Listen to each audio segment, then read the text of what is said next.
Good morning, everyone. This is Dr. Gabrielides, and it's the last day of February 2014.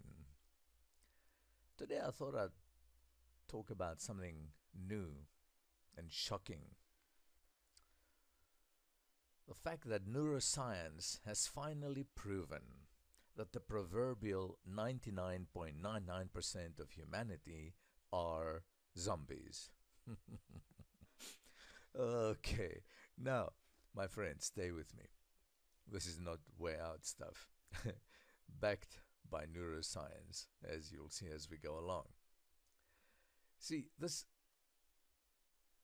today I want to reveal the startling and alarming truth of how zombie-like people live their lives, backed up by research from neuroscience.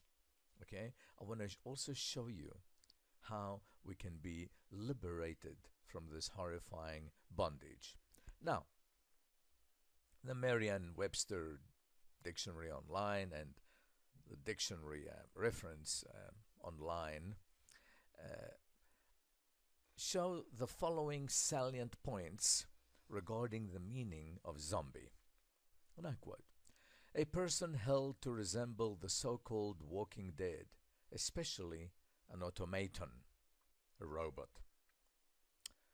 Another definition, a person whose behavior or responses are wooden, listless, or seemingly rote.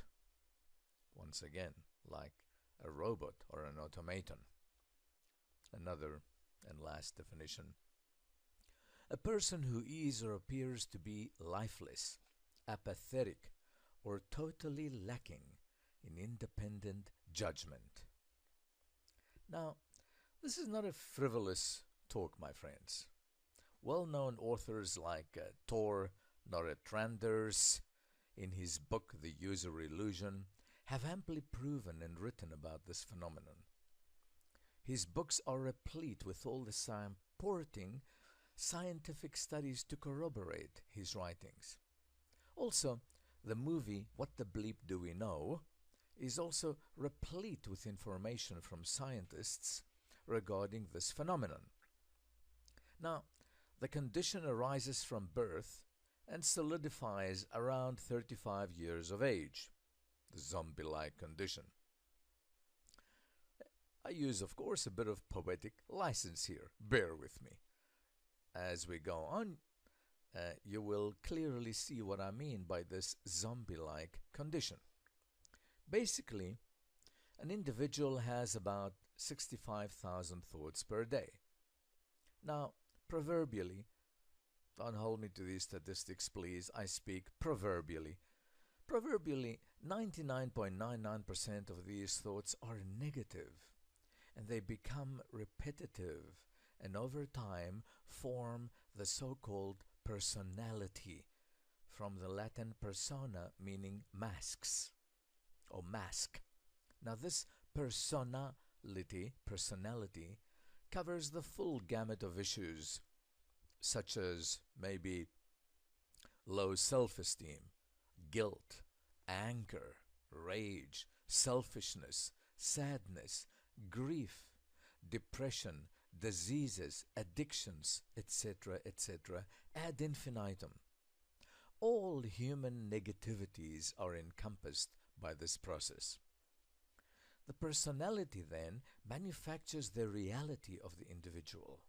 Wow, that's a powerful statement. I'd like to repeat it and then explain it as we go along. The personality manufactures the reality of the individual. How? How can this be? Well, in the briefest of layman terms, please refer to The User Illusion, the book that I mentioned, and the movie What the Bleep Do We Know? And of course, you can Google this and you'll come up with a gazillion entries regarding how neuroscience has proven these phenomena. See, the body learns to create the reality the mind teaches it day by day, year after year. the cells of the body learn to comply with this perpetually by producing the chemicals needed to perpetuate the status quo. Thoughts turn into feelings, which then generate similar thoughts, which then generate similar feelings, which then generate similar thoughts, etc., etc., going round and round like the proverbial hamster on the wheel.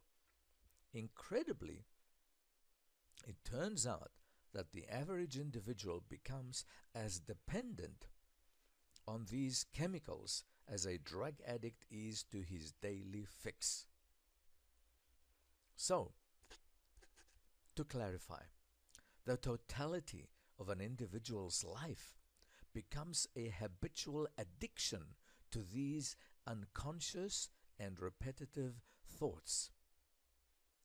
Mentally and emotionally and physically, we become addicted to the chemicals that the body is taught to produce day by day, year by year. Now, the individual then reenacts day by day, year by year, the same Pavlovian reality, referring to the famous experiment by Dr. Pavlov and the dogs. Now, Einstein's famous dictum, loosely quoted here by me, says, "You cannot solve a problem with the same mind that created it." So a big clue is revealed in that statement by Einstein to show the interested individual how to take back command of one's life and reclaim vitality as opposed to continuing in the zombie-like state. Now, in the briefest of terms, the individual has to take as much time out daily as is needed. Obviously, this differs from person to person, to create this new desired reality. The individual must, for example, become aware of their repetitive thoughts and start thinking new thoughts, thoughts that are in harmony with their goals in life. I mean, obviously, if one is happy with their lot in life, then this program is not for you. The individual must become aware of the masks that he or she wears that perpetuate the unwanted reality they find themselves in, and systematically go about dissolving those masks. Now, I have written 2 books that will show you how to liberate yourself from this zombie-like state and how to joyfully create the new reality they desire. Check out the information box, the resource box, and the books and the website that you can go to purchase these 2 books will be there. Wow, this, my friends, in the briefest of terms, is what I wanted to talk about today. The fact that the proverbial 99.99% of us are not living the life we love, or loving the life we live. So I invite you to read those 2 books, write me, give me some feedback. It's always welcome. Till next time, this is Dr. Gabrielides saying take care and